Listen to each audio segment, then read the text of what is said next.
거룩하고 복된 날 하나님의 성전에 나가지 못하지만 또 귀한 문명의 이기를 통해서 말씀을 대할 수 있게 도와주셔서 감사드립니다.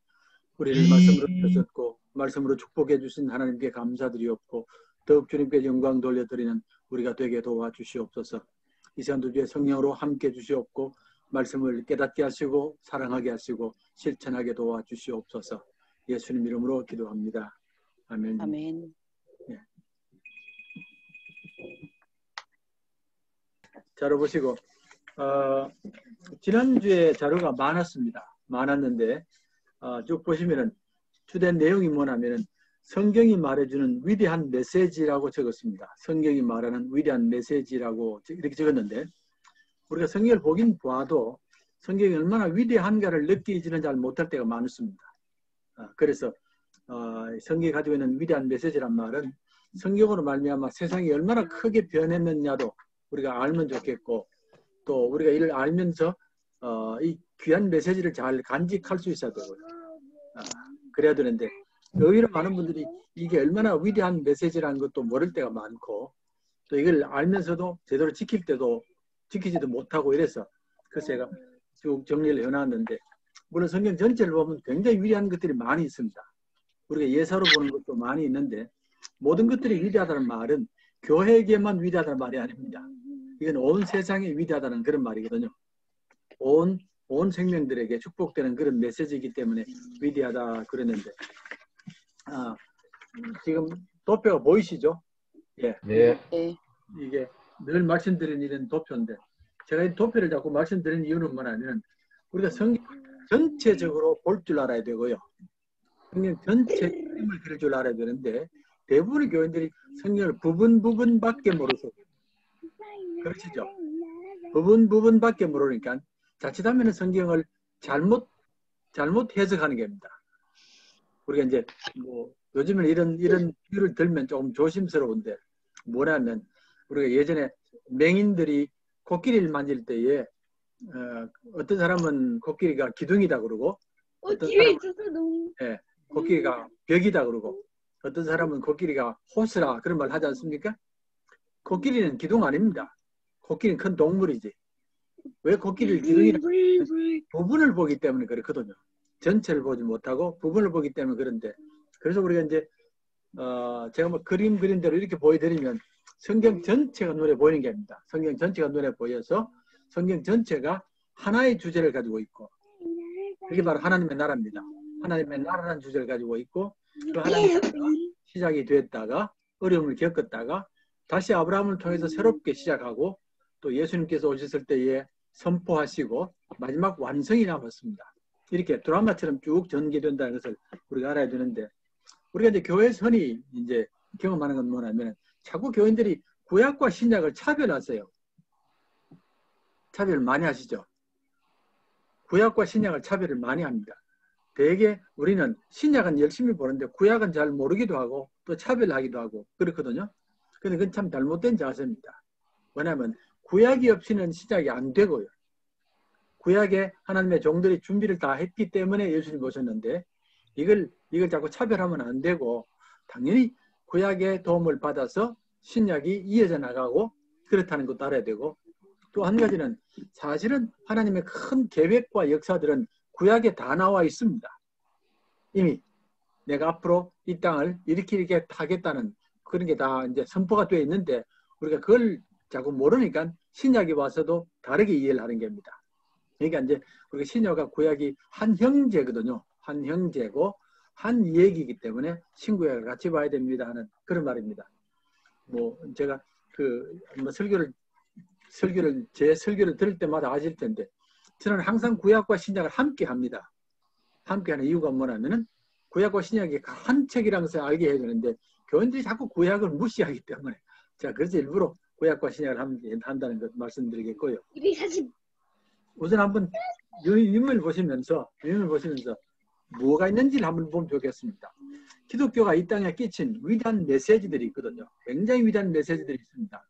메시지들이 있는데 그 첫 번째가 뭐냐면은 제일 먼저 기독교는 세계관을 만들어줍니다. 세계관이란 말 아시죠?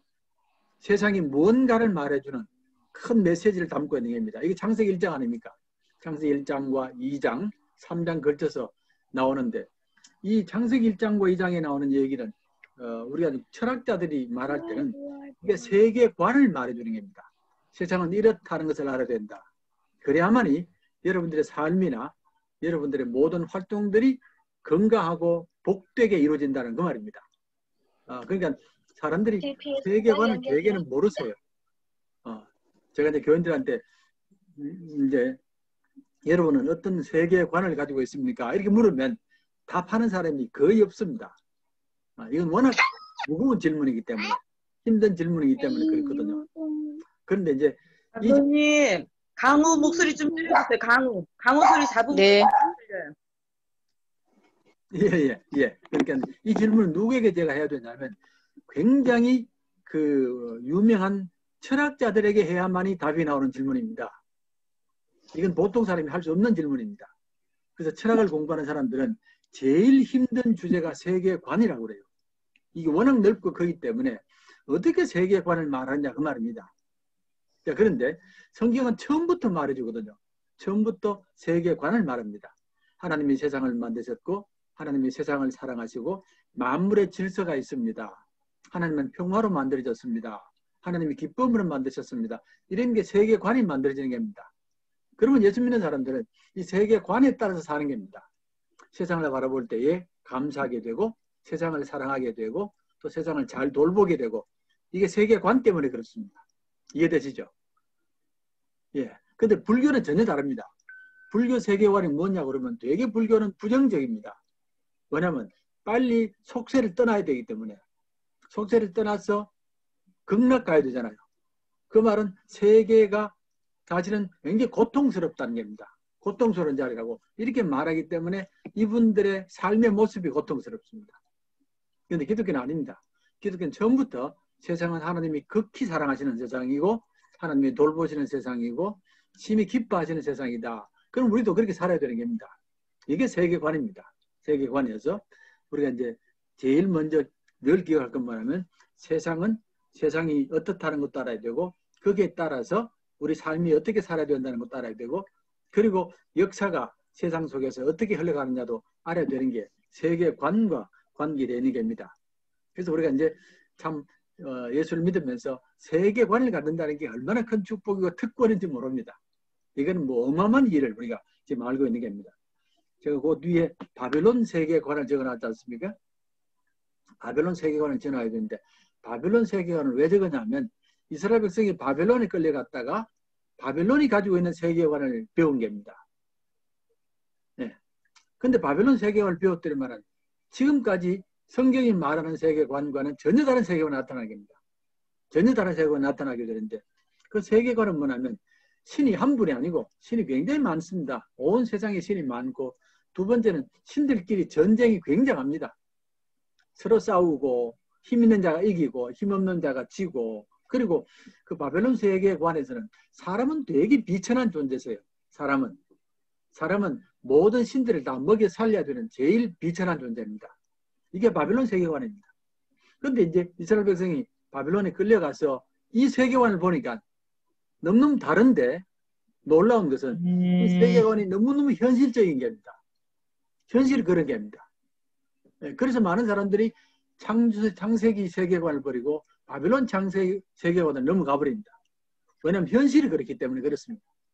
그런데 이 세계관은 진화론과 아주 비슷한 세계관입니다. 약육강식이거든요. 힘 있는 자가 이기고 신은 많아야 되지 한 신이 안 된다는 그런 것 때문에 바벨론 창조 세계관을 알아야 된다 그 말입니다. 그런데 실제로 이제 우리가 예수를 믿으면서도 지금도 많은 예수 믿는 사람들이 바벨론 세계관을 가지고 있으세요. 그 말 이해되시죠? 바벨론 세계관을 갖고 있습니다. 그러니까 어쨌든 내가 이 땅에서 잘 살기 위해서는 힘을 가지고 남을 정복해야 되고 또 그리고 신은 많아야 되지 한 신만 가지고 안 된다는 겁니다. 그래서 우리가 이제 재미로 말씀드린 것처럼 교회 가면 하나님이 계시고 학교 가면 공부의 신이 있고 뭐 이런 말 쓰는 게 여러 신들을 다 믿겠다 그 말입니다. 이제 이런 모습이 있는데 그렇지 않다는 것 말씀드리겠고 그 다음에 이제 또 한 가지는 제가 플라톤 세계관도 적어놨는데 그게 이제 신약의 배경입니다. 플라톤 세계관이 신약의 배경이라서 이걸 알고 신약을 보는 것과 모르고 신약을 보는 것은 전혀 다릅니다. 예. 그러니까 이제 제가 전에도 몇 번 말씀드렸는데 요한복음 3장 16절 3장 16절인데 하나님이 세상을 이처럼 사랑하사 독생자를 주셨으니 그 말씀 아닙니까? 근데 거기서 보면 하나님이 세상을 극진히 사랑하셔서 독생자를 주셨다라고 이렇게 말하거든요. 하나님이 세상을 극진히 사랑하시는 겁니다. 이건 플라톤과 정반대입니다. 그 당시 많은 사람들이 플라톤의 영향을 받았는데 플라톤은 우리가 사는 세상이 굉장히 악한 세상이라고 그럽니다. 악한 세상이라고 규정하고 죽고 나서 가는 세상이 선한 세상이라고 그랬거든요. 그런데 그렇게 사람들이 악하다고 생각하면 사는 겁니다. 그럼 만약에 세상이 악하다고 생각하면 어떻게 살겠느냐? 가능하면 세상을 멀리 해야 되고 그러면 안 그러면 악과 타협해야 되고 그러지 않습니까?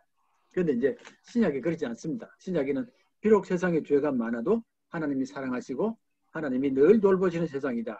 심히 좋아하신다. 이렇게 표현하는 겁니다. 그래서 우리가 이제 세계관을 정리하시라고 우리 마음속에 정리하셔서 때로 삶을 살다 보면 세상이 힘들기도 하고 고통이 많고 그렇습니다. 특히 요즘같이 코로나 사태 때 세상을 사랑하기가 정말 어렵습니다. 그러나 하나님이 세상을 사랑하시기 때문에 우리가 사랑해야 되고 코로나는 이게 바이러스 때문에 생긴 일들이지 그것 때문에 세상을 미워해서는 안 됩니다. 예, 그게 첫 번째고요. 두 번째는 성경의 위대한 메시지가 뭐냐면 생명의 신성함입니다. 생명의 신성함이 나오는데 하나님이 사람을 만드실 때에 형상으로 만들었거든요. 하나님의 형상으로 만들었다 그랬는데 그 형상이라는 말은 하나님의 생명의 일부입니다. 형상은 우리에게서 하나님을 만드시는데 이건 어머니가 아들을 낳는 것과 똑같습니다. 어머니가 10달을 동안에 아기를 키워서 태어나게 하는 것과 똑같습니다. 그러니까 어머니의 일부라고 말입니다. 사람이 그렇게 귀한 겁니다. 그래서 어떤 경우도 사람을 비천하게 만들거나 사람을 제물로 바쳐서는 안 된다. 사람을 제사 드릴 때 제물로 바쳐서는 안 된다. 그 가르침이 창세기에 나옵니다. 자, 이런 가르침은 그 당시로서 옛날에서는 상상도 못할 가르침입니다. 옛날에는 모두가 다 제사 드릴 때마다 사람 생명을 바쳤습니다. 다 바쳤는데 기독교는 처음부터 금하는 겁니다. 안 된다고. 어디에 이 사건이 기록되어 있는지는 아시죠? 생명을 제물로 바쳐서는 안 된다는 게 안 기억 안 납니까? 이거는 머리게 생각하면 하실 필요가 없는데 아브라함 사건입니다. 아브라함이 누구를? 이삭을 바치잖아요. 이삭을 모리아 산에 데려갔을 때에 하나님이 못 바치게 하거든요. 그 왜 그러냐면 그 당시로서는 다 바쳤기 때문에 그렇습니다. 근데 하나님이 막으시거든요. 안 된다. 생명을 절대로 바쳐서는 안 된다는 그런 것이기 때문에. 그래서 생명의 존귀함이라는 것은 이 땅의 역사에 있어서 가장 중요한 주제입니다. 이 땅의 역사에 있어서 역사가 쭉 흘러오면서 항상 모든 역사는 생명의 존귀함을 회복하기 위해 몸부림친 역사입니다. 그런데 그게 오랫동안 실천이 안 됐거든요. 정말 오랫동안 실천이 안 됐습니다. 지금도 미국 같은 나라에 흑인이 차별받잖아요. 흑인이 차별을 많이 받습니다. 오바마가 대통령이 됐는데도 차별을 받거든요. 이만큼 생명의 존중함이 어렵습니다. 그런데 성경은 처음부터 생명은 존중해야 되고 거룩하다. 이렇게 선포를 하는 겁니다. 이게 얼마나 큰 메시지인지 모릅니다. 자, 그리고 이제 생명의 존중과 함께 성경에서는 생명의 평등함도 말하고 있고요. 창세기 보면 생명이 평등하다가 나오거든요. 절대 사람을 차별하지 말아라. 모든 생명은 하나님의 생명이니까 평등하게 봐야 된다는 게 나와 있는데 그건 어디에 나와 있습니까? 창세기에 생명의 평등함이 나와 있습니까? 우리 권사님들이 특별히 답을 해야 되는데 이 얘기는 잘 모르시죠? 우리가 인간 역사를 보면 인간의 평등을 말하는 것이 언제부터냐면 18세기가 돼야만 이 말이 나옵니다. 18세기라는 말이 무슨 말이냐면 불란서가 혁명을 일으킬 때에 비로소 인간은 평등하다는 것을 부르짖는 겁니다. 그래서 불란서의 국기가 줄이 3개가 나오거든요. 그러니까 그 중에 하나가 평등입니다. 그러니까 그렇게 오랫동안 평등이 안 이루어진 겁니다. 그런데 이제 하나님은 창세기 1장부터 시작해서 창세기 전부터 생명의 평등함을 말하는데 그게 어디 나오냐면 아브라함을 열국의 아비라 그랬고 사라를 열국의 음이라 그랬고요.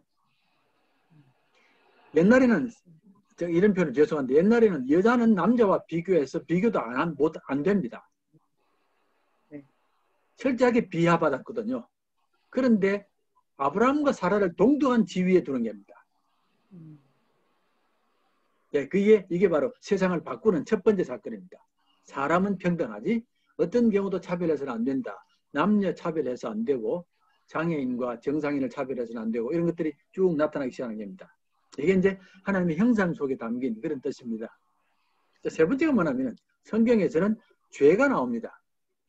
죄라는 게 나오는데 이제 이 땅에 죄가 있다는 것을 분명히 밝혀주고 죄라는 것이 단순히 생각의 죄가 아니고 실체입니다. 죄가 실제로 존재를 한다는 겁니다. 눈에 보이지 않지만 실제 존재합니다라고 그렇게 말하고 죄는 결코 사람의 힘으로 해결할 수 없다. 이게 성경의 가르침입니다. 죄는 결코 사람의 힘으로 해결할 수 없고 이 죄는 하나님의 도움을 받아야 된다고 선포를 하는 겁니다. 그래서 기독교가 죄를 말하는데 많은 사람들이 이제 죄를 말할 때마다 조금 불편하게 생각하세요. 기독교가 사람을 너무 부정적으로 보지 않느냐, 나쁘게 보지 않느냐라고 하는 그런 말을 합니다. 우리가 죄를 말하면.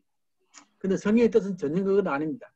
죄를 말하는 것은 생명을 살리기 위해서 말하지 생명을 비천하게 하기 위해서 말하는 건 아닙니다.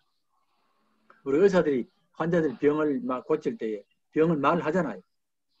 말하는 이유는 이 병을 고치겠다는 말입니다. 그러니까 하나님께서 우리에게 죄를 말씀하시는 것은 이제 너희들이 죄에서 벗어나서 건강하고 복된 삶을 살아라 그 말입니다. 근데 죄가 분명히 있는데 죄가 없는 것처럼 말해버리면 병은 더 곪아지는 겁니다. 분명히 죄가 있습니다. 그러니까 죄가 분명히 있다는 걸 알고 너희 힘으로 안 된다는 것도 알고 죄를 이겨서 너희들이 하나님의 형상을 회복하라는 그런 의미에서 죄가 만들어지는 게 죄가 나오는 겁니다. 우리가 이제 성경 구약을 보시면 레위기가 들어가면 레위기 전체는 제사와 관계되어 있습니다. 그렇죠? 레위기는 제사입니다. 제사인데 제사는 결국 죄를 해결하는 문제 아닙니까? 죄를 해결하는 문제인데 고대 시대는 사람의 죄를 해결할 길이 없었습니다. 고대 사회는. 무슨 말이냐면 저 사람이 죄를 지었다. 바로 죽여야 됩니다. 내게 죄를 범하게 했다. 내가 복수를 해야 되는 겁니다. 서로 복수밖에 없습니다. 이런 죄의 길이, 제사의 길이 없으면 죄에 대해서 복수밖에 없습니다. 무력으로 하는 것밖에 없습니다. 근데 성경에서는 안 된다고 그러거든요. 만약에 무력으로 해결하면 수없이 많은 사람이 고통을 받는 겁니다. 그래서 하나님께서 죄를 말씀하시고 제사 제도를 만들어주는 겁니다. 제사 제도를 만들어줘서 다른 사람의 죄도 용서받아야 되고 나도 용서받아야 되고 그렇게 해서 만들어주는 게 이 죄의 가르침입니다. 이렇게 보면 성경에서 죄를 말하고 제사를 말하는 게 얼마나 위대한 메시지냐도 알 수 있습니다. 만약에 이런 제도가 없으면 이 땅에는 지금도 끊임없이 싸우고 복수하고 난릴 겁니다. 지금도 그렇습니다. 그래서 이제 그런 게 위대한 메시지입니다. 말씀드리고. 그 다음에 네 번째 이제 제가 설교할 때 종종 강조하는 게 있는데 기독교는 기본적으로 언약의 종교입니다. 언약을 가지고 있습니다. 언약을 가지고 있는데 우리가 알지 않습니까? 노아와 하나님과의 언약이 있고 아브라함과의 언약이 있고 다윗과의 언약이 있고 굉장히 언약이 많습니다. 언약이 많은데 성경 처음부터 언약을 가지고 있고 예수님도 언약을 말씀하셨고요. 새 언약을 말씀하시면서 이 피는 이 잔은 내 피로 세운 새 언약이라 이런 말씀하셨는데 성경 전체가 언약으로 이어져 있습니다. 그리고 저 사람이 참 좋은 성도란 말은 언약을 지킨다는 말입니다. 저 사람이 나쁜 일이다는 말은 언약을 어긴다는 말입니다. 하나님께서 사람이 죄를 지었을 때 항상 하시는 말씀이 왜 언약을 어기냐고 늘 그 말씀하십니다. 세상의 법이 아니고 언약을 지키라는 그 말입니다. 그런데 이제 언약은 성경적으로 말씀드리면 언약은 결혼의 관계를 말합니다. 언약은 결혼의 관계가 언약의 관계입니다. 그렇게 하면 정확한데 우리가 이제 결혼하면 상대방과 결혼할 때에 서로 존중하고 서로 사랑하고 서로 협력하고 그렇게 해서 결혼이 이루어지게 되지 만약에 결혼에 있어서의 서로 신실하지 못하고 무시하고 폭력을 쓰면 어려움을 당하는 겁니다. 이게 언약의 정신입니다. 그래서 하나님께서 백성들과 언약을 맺는 것은 하나님도 백성을 사랑하고 백성도 하나님을 사랑하고 하나님도 백성을 존중하고 우리도 존중하고 이런 관계가 돼야지 비로소 믿음이 되는 겁니다. 그러니까 하나님은 절대로 우리를 대하실 때에 강제로 하시거나 무력으로 하는 법이 없습니다. 언약 때문에 그렇습니다. 그래서 언약의 관계 속에서 하나님과 관계가 이렇게 되면 당연히 그 다음에 이웃과의 관계도 그렇게 될 수밖에 없습니다. 우리가 언약을 배우게 되면 내가 누구든지 간에 이웃을 대할 때도 존중하고 또 서로 협력하고 이런 관계. 그래서 언약이라는 정신이 하나님과 관계만 아니고 세상 사람과의 관계도 되고 나아가서는 땅과의 관계도 그렇습니다. 땅과의 관계도 내가 땅을 사랑하고 땅은 나를 사랑하고 이렇게 해서 전체가 언약으로 이렇게 엮여져 있는 게 바로 언약이라는 겁니다. 그래서 이제 언약의 정신인데 언제 한번 말씀드린 적이 있는데 나중에 역사가가 우리 세대 사람들을 평가할 때에 어떻게 평가하겠느냐. 나중에 뭐 1000년이 지난 뒤에 우리 세대 사람을 평가할 때 어떻게 평가하겠느냐 그랬는데 어느 유명한 철학자가 이렇게 말했습니다. 나중에 우리 시대 사람을 평가할 때에 이 땅에 산 사람 중에서 제일 야만적이고 제일 또 잔인한 민족이라고 이렇게 평가할 겁니다. 이렇게 말했습니다. 그렇게 말했는데 왜 그러냐면 우리들은 지금 살면서 다른 사람을 대할 때에 사람의 인격을 대하거나 사람의 어떤 권위를 대하는 게 아니고 사람을 돈처럼 취급하거든요. 물건처럼 취급하거든요. 이게 사람이 제일 교통스러운 겁니다. 물건으로 사람을 대하거나 돈으로 대하는 이런 모습은 가장 미개한 사람들이 하는 일이다. 뭐 그렇게 설명을 하는데 조금 과장된 것은 있다 싶은 생각이 드는데 우리가 이해는 할 수 있습니다. 그래서 성경은 모든 관계들이 언약의 관계가 돼야 된다. 지금에는 이제 요즘에는 제일 심각한 문제가 자연 문제 아닙니까? 자연이 심각한 문제고 자연 때문에 온 이제 지구가 망할 수도 있는데 자연에도 반드시 하나님과의 언약이 있습니다. 언약이 있어서 사람들은 자연을 잘 돌보아야 되고 서로 사랑해야 되고 자연은 우리를 축복해야 되고 이렇게 되는데 이 자연과의 관계는 철저하게 지금은 이용하는 관계입니다. 착취하고 이용하는 관계이기 때문에 자연이 이렇게 어려움을 당한다는 그런 것도 생각하면 좋겠습니다. 자, 그래서 이제 우리가 이런 것들이 성경이 가지고 있는 위대한 메시지들입니다. 세상을 바꾸어 나가는 위대한 메시지들이라는 그런 말입니다. 제가 이제 조금 정리해드리면 우리가 성경을 볼 때에 너무 성경을 개인적으로 보는 것 같습니다. 나와의 관계만 내가 잘 되고 내가 복받고 내가 천당 가고 이런 관계만 보지 성경이 얼마나 넓은 지평선을 가지고 있고 얼마나 위대한 사상을 가지고 있다는 것을 모르기 때문에 그런 일에 참여를 잘 안 하는 게 속상한 일입니다. 특별히 교회는 이 사상을 가지고 있어야 되거든요. 이런 사상을 가지고 교회를 해나가야 되는데 그렇지 않으면 교회가 때로는 하나님 앞에 근심이 될 때가 있습니다. 그래서 언약이라는 게 있고요. 그 제가 좀 옆에 에덴 동산에서의 언약이 있고 그러니까 하나님이 사람을 만드셨고 생명을 주셨고 사람은 하나님의 청지기가 되자는 언약입니다. 노아와의 언약도 있고 아브라함과의 언약도 있고 시내산에서의 언약도 있고 특별히 이제 창세기 출애굽기 19장에 시내산 언약이 있습니다. 언약이 있는데 대개는 시내산 언약이 뭔지를 모르세요. 대개는 모르는데 시내산 언약이 굉장히 중요한 언약입니다. 이게 굉장히 중요한 언약입니다. 그걸 꼭 기억하시면 좋겠고 제가 다시 나중에 이제 다시 설명해 드릴 텐데 시내산 언약에서 이스라엘 백성의 역사가 새롭게 시작이 되고 하나님의 창조가 새롭게 시작됩니다. 이게 이제 출애굽기 19장에 하나님과 백성이 언약을 맺습니다. 내가 너희의 하나님이 되고 너희는 내 백성이 되고 내가 거룩한 것처럼 너희도 거룩해라고 그리고 온 백성들과 언약을 맺습니다. 맺는데 그 언약을 맺고 난 뒤에 뭘 하셨는지 압니까 혹시? 언약을 맺고 난 뒤에 그 다음에 하나님께서 계명을 주시잖아요. 10계명을. 출애굽기 20장 10계명입니다. 10계명과 몇 가지 계명을 주거든요. 그 다음에 곧바로 따라 나오는 게 성막이 따라 나옵니다. 25장부터 마지막 장까지 성막이 따라오는데 이게 이제 순서대로 가는 겁니다. 하나님과 언약을 맺어가지고 너희들을 제사장 나라로 만들겠다고 약속을 하셨는데 제사장 나라로 만들기 위해서 하나님이 하실 일이 뭐냐면 성막을 지어서 제사장이 되는 훈련을 시켜주는 겁니다. 그래서 너희들이 모든 세상의 죄인들을 불러서 회개시키고 하나님께로 돌아오게 만들어라. 이게 인민적인 사명입니다. 그래서 나라 이름을 제사장이라고 그랬는데 어쨌든 이런 시내산 언약이 있었고 다윗의 언약은 다윗의 자손에서 메시아가 온다는 것. 예레미야 언약도 기억납니까? 예레미야 31장 31절 내가 나중에 새 언약을 맺겠다고 돌 위에 새긴 언약이 아니고 마음에 새긴 언약을 맺겠다는 그 내용이고 말씀드린 것처럼 주님의 언약은 고린도전서 11장 십자가 지기 전날 언약이고 마지막에 이제 하나님께서 새로운 땅 그런 이제 언약이 있다는 것도 함께 기억하면 좋겠습니다. 그래서 언약의 사상이 중요한 사상이고 위대한 사상이라는 것. 그 다음에 이제 다섯 번째가 율법이 나옵니다. 율법이 나오는데 이제 사람들이 우리 예수 믿는 사람들은 대개가 율법에 대해서 조금 부정적인 생각을 하세요. 그렇죠?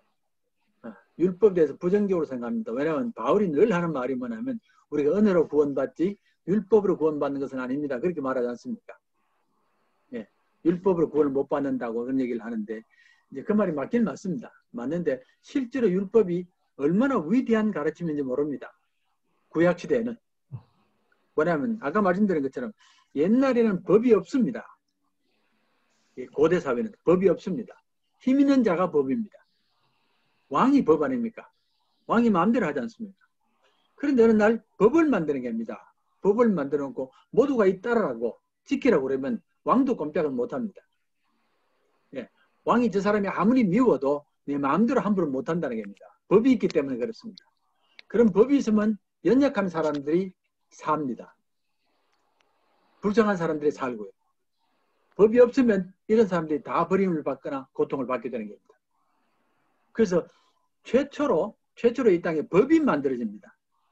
너희들은 사람을 대할 때에 너희 마음대로 하면 안 되고 힘이 있다고 마음대로 무시하면 안 되고 법에 따라서 해라는 게 나오는 겁니다. 이건 굉장히 큰 사건입니다. 법이 만들어진다는 거는. 그러시죠? 법이 만들어지면서 사회가 질서를 잡게 되고 법이 만들어지면서 고아나 과부나 어려움 당하는 사람들이 살아나는 겁니다. 안 그러면 법이 없으면 온 사회가 곧 무질서하게 되고 또 수많은 사람이 고통을 받게 되는 겁니다. 이렇게 보면 구약의 율법이 얼마나 위대한 율법인지 모릅니다. 법인지 모릅니다. 그래서 구약에는 일일이 법을 다 만들어줍니다. 모든 걸 다 만들어줘서 사람들이 함부로 취급하지 못하게 하고 질서가 있도록 그렇게 만들어주는 겁니다. 그래서 하나님께서 시내산에서 이제 십계명을 주시고 법을 주시는데 전체 율법이 몇 개인지는 모르시죠? 혹시 아세요? 613개. 예, 613개. 613이요? 예, 맞습니다. 고맙습니다. 예.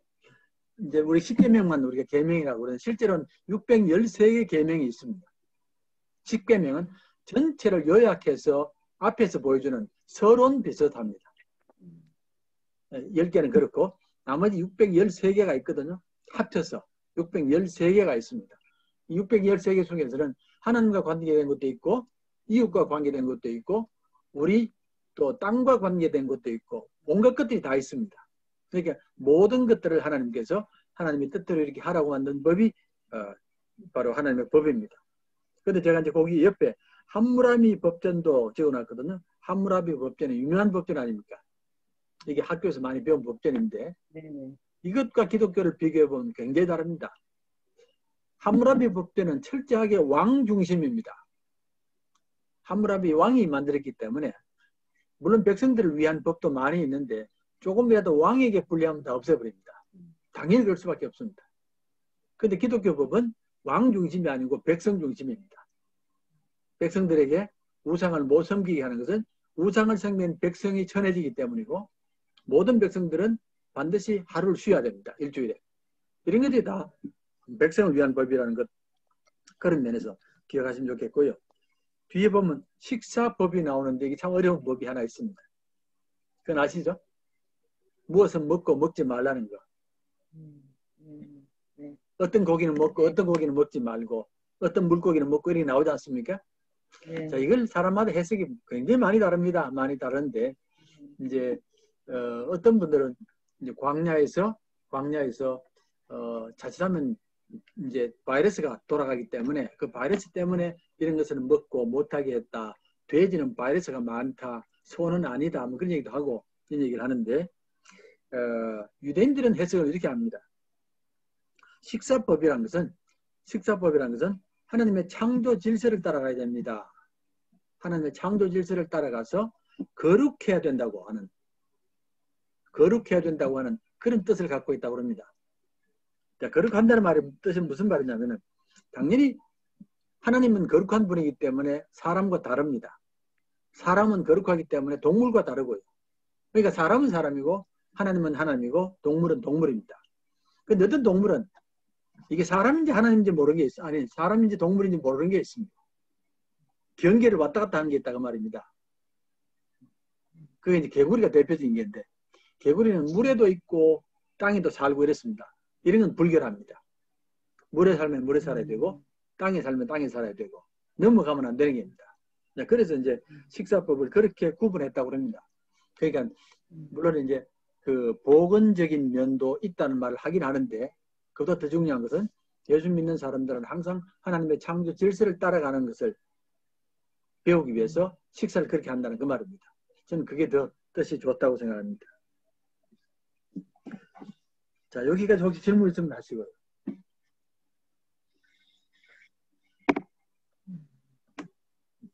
질문이 없으세요? 계속 갈까요? 네.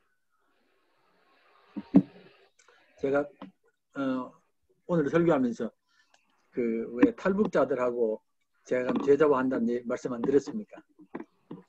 탈북민들하고 이제 제가 줌으로 하거든요. 줌으로 이제 화요일날 저녁에 이 사람들하고 시간을 보내는데 제가 지금 하는 팀이 탈북민들도 있고 또 신학생들도 있는데 해보면 탈북민들이 얼마나 적극적인지 모릅니다. 굉장히 적극적입니다. 그리고 말도 끊임없이 하고요. 질문하라 그러면 순식간에 말이 나옵니다. 이거는 막 예의 없이 나옵니다. 말도 많이 하고 막 당당하고 이렇거든요. 그래서 내가 늘 묻기를 아니 당신들이 어떻게 이렇게 당당하냐고 이렇게 말을 막 용기 있게 하느냐고. 실제로 우리가 더 그래야 되잖아요. 우리가 자유민주주의니까. 근데 이 사람들이 말이 뭐냐면 이북에서는 자아 비판을 많이 당한답니다.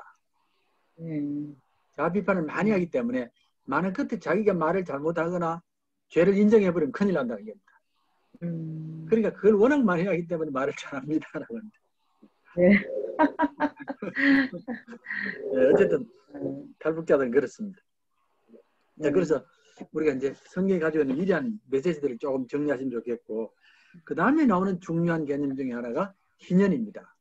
희년이 나오거든요. 예. 이제 그 때가 되면 땅을 50년마다 맞습니까? 땅을 예? 60년인가 50년입니다. 60년. 갑자기 60년. 네? 갑자기 이게 혼돈이 오는. 어쨌든 간에 60년 아닐까요? 예, 예. 근데 희년이 되면 모든 땅을 본 주인에게 돌리라 그 말입니다. 그러니까 이제 내가 예를 들어서 가난해져서 땅을 팔 수밖에 없었고 종이 될 수밖에 없었는데 희년이 되면 다 돌려버립니다. 이게 뭘 뜻하겠습니까?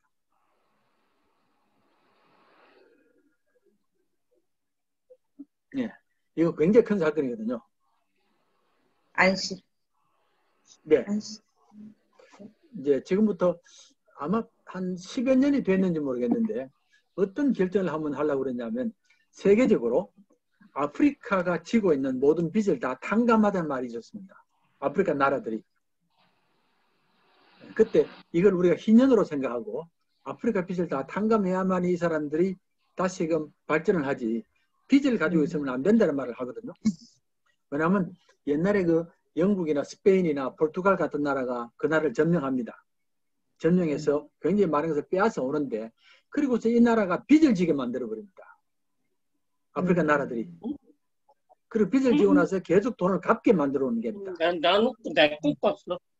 네. 그렇게 만들어 놨는데, 이건 아프리카가 그 빚을 갚아야 되니까 발전이 안 되는 겁니다. 그래서 우리가 희년을 생각해서 아프리카 빚을 다 탕감하자. 그런 결정을 한번 한 적이 있습니다. 그 실천은 제대로 안 됐는데, 이게 이제 큰 사건이거든요. 희년을 한다는 말이 무슨 말이냐면, 사람은 자기 땅을 가져야 된다는 겁니다. 네. 자기 조상이 준 땅을 가져야 된다는 겁니다. 사람이 살면서 땅을 영원히 못 갖거나 자손까지 못 가지면 사람이 너무 비참해지는 겁니다. 그래서 지금은 어려워서 땅을 잃어버려도 반드시 희년이 되면 돌려주라고, 사람은 자기 땅을 갖고 살아야 되지. 그리고 어떤 사람은 땅을 무지하게 많이 가지고 있고 어떤 사람은 땅이 없고, 이게 얼마나 불평하냐 그 말입니다. 그래서 희년 제도가 있습니다. 제도가 있고, 희년 제도를 하면서 이제 땅을 주인에게 돌려주게 되고 하는 그런 모습들이, 또 환경에도 관계가 있습니다. 우리가 환경을 돌보고 환경을 사랑하는 것도 관계가 있고, 환경이 그래서 돈 버는 수단이 되어서도 안 되고 다른 사람을 고통 주는 것도 안 되고, 환경이 우리의 축복인데 우리 축복을 그렇게 해서는 안 된다는 것도 있고, 하나님은 세상을 만드신 분이고 땅을 만드신 분이니까 하나님의 것이라는 것을 기억해라 하는 그런 희년 사상이 있습니다. 자, 7번 보실까요? 7번이 뭡니까? 너무 좋다. 내 여기 와서 놀자 해보. 발 담그고. 진성 권사님. 지금 음소가 된 줄 알고 들으세요. 7번 보시면 메시아 사상이 나오거든요. 메시아 사상이 나오는데, 권사님, 이지성 권사님. 배우를 예. 자, 메시아 사상은 우리가 이제 참 신약에서는 중요한 사상입니다. 예수님이 메시아이기 때문에 그렇습니다. 예, 메시아, 예수 그리스도, 예수 메시아 그 말입니다.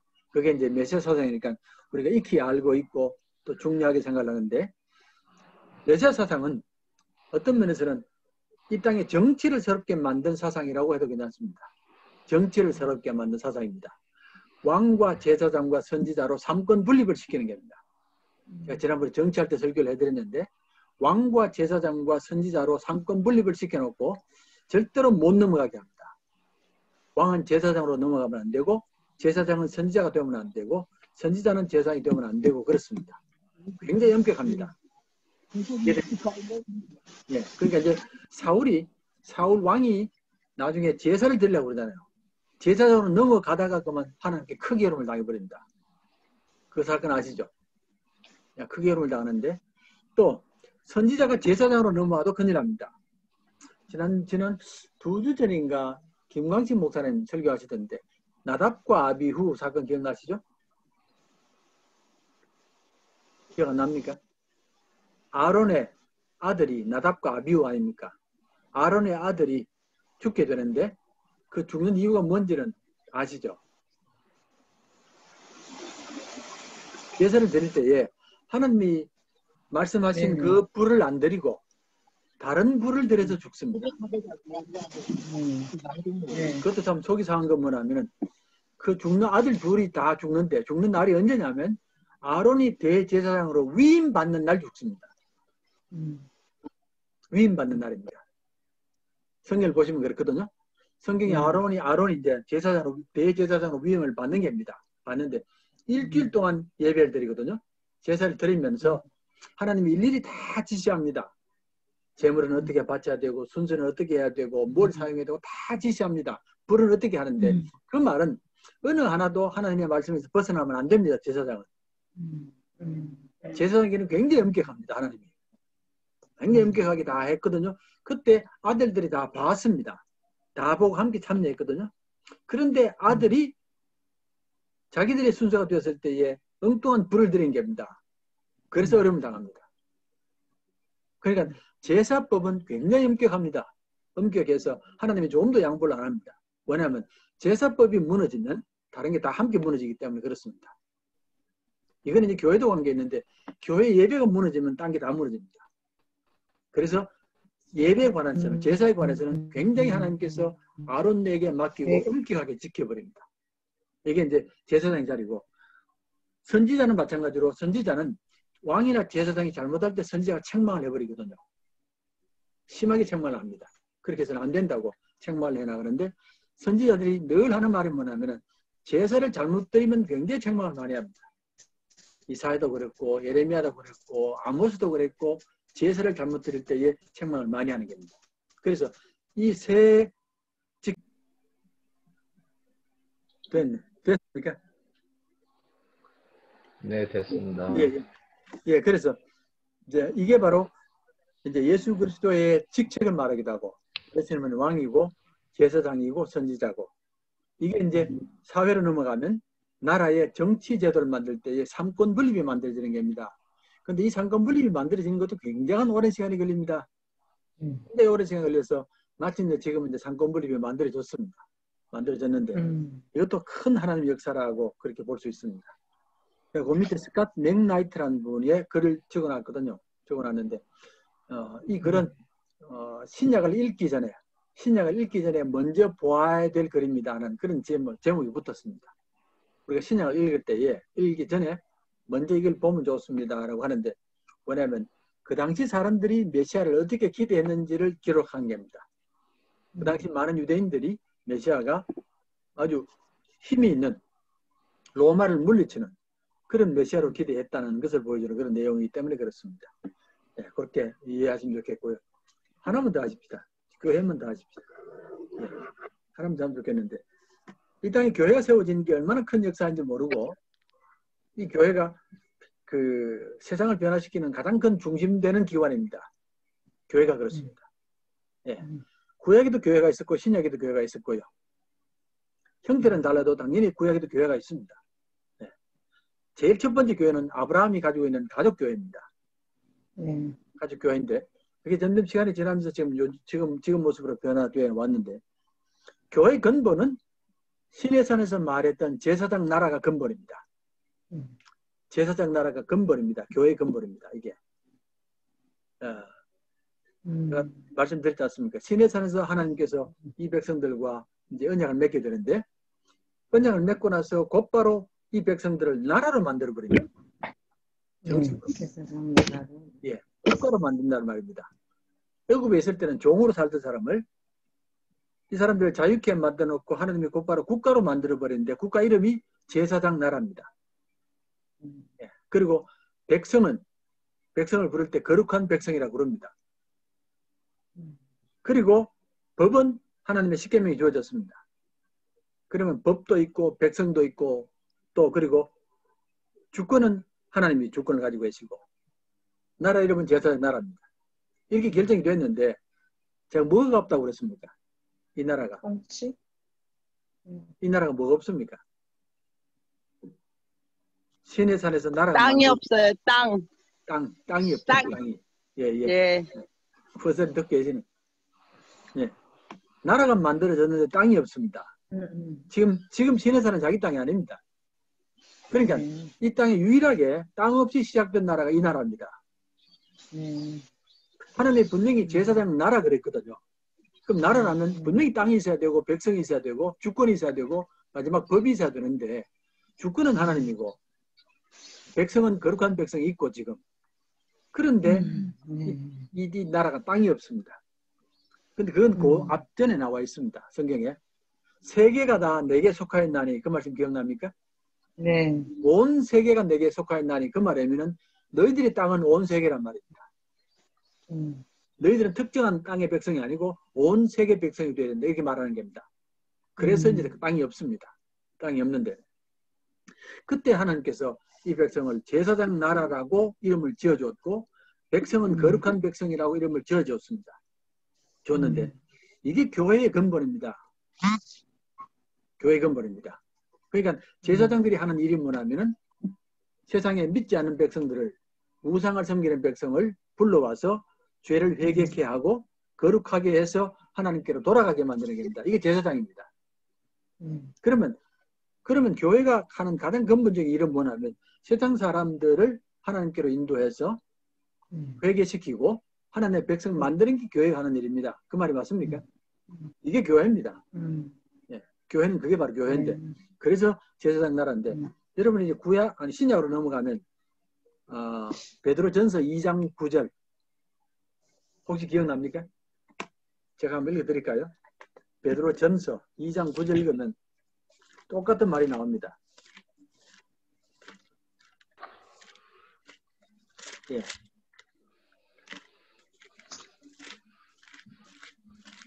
베드로전서 2장 9절 보면 너희는 택하신 족속이요 왕 같은 제사장들이요 거룩한 나라요 그의 소유된 백성이니 이는 너희를 어두운 데서 불러내어 그의 기이한 빛에 들어가게 하신 이의 아름다운 덕을 선포하게 하려 하십니다. 여기 나오지 않습니까? 그러니까 너희가 택하신 족속이고 왕 같은 제사장들이고 거룩한 나라고 그의 소유된 백성이다. 나라도 나오고 백성도 나오고 제사장도 나오고 다 나오는 겁니다. 그러니까 신약까지 이 사건이 쭉 이어져 나갑니다. 네. 예, 교회는 근본적으로 이것이 교회라고 설명해 나가면서 교회는 항상 나라의 관점을 가져야 된다. 당연히 교회 주권은 하나님이고 교회 법은 하나님의 법이고 백성들은 거룩한 백성입니다. 그 말은 뭐냐면 너희들은 절대로 세상 사람처럼 살면 안 된다. 너희들이 세상 사람처럼 살아버리면 오히려 세상의 악을 도와주는 겁니다. 너희는 세상과 다른 삶을 살아야 된다. 이게 거룩함이란 말입니다. 다른 삶을 살아서 백성들을 구원해라고 하나님 나라를 회복해라는 그 말입니다. 이게 교회의 근본입니다. 자, 그래서 우리 이제 교회를 생각할 때에 신의 산에서 만들어진 하나님과의 약속, 그 제사장 나라를 기억하면서 교회를 늘 생각할 수 있어야 된다는 그런 뜻입니다. 나머지 이제 4개 남았는데 그건 다음 주에 하죠.